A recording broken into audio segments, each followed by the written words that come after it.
Good morning, children. Today we are going to start with a new unit, that is money and banking, and under this we are going to start with the topic money. So before studying anything about the money, we'll start with the barter system.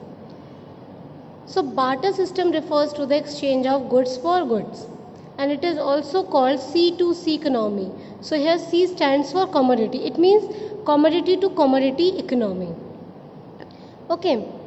So in a primitive stage of economic development, when human wants were very limited and the market transactions were limited to the extent of mutual exchange of goods between two or more individuals.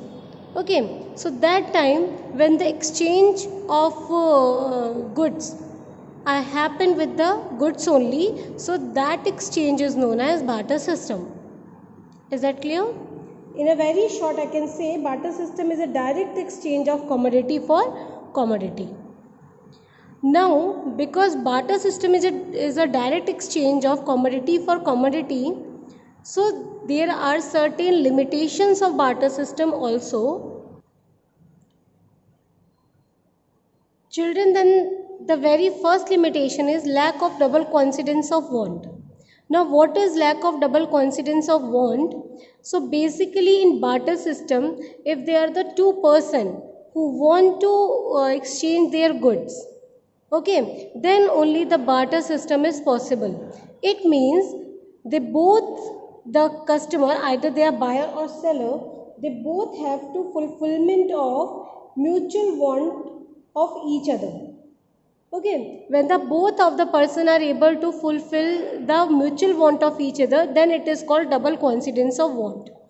And this cannot be possible under barter system. It is very rare when owner of the some good or services could find someone else who wanted his goods and services and also possess the goods and services which other person required.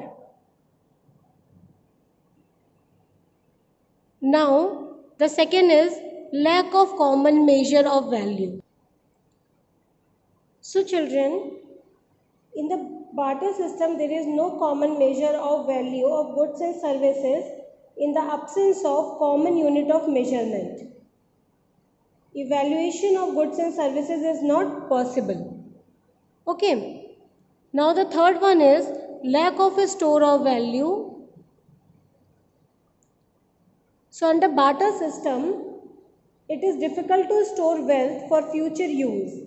The barter system does not provide any other method of storing, generalizing purchasing power, give freedom to choice that money offers. So it is difficult to store wealth in a form of good like cattle, wheat, potatoes, etc. And last is lack of a standard of deferred payment. So children, what do you mean by the deferred payment? So deferred payment is basically about the future transactions or future payments. So future payments are not possible under barter system because there are some goods which are preservable in nature, which lifespan is very less. So keeping that goods for future transaction is not possible. So due to these limitations, this barter system cannot be carried for the long period of time.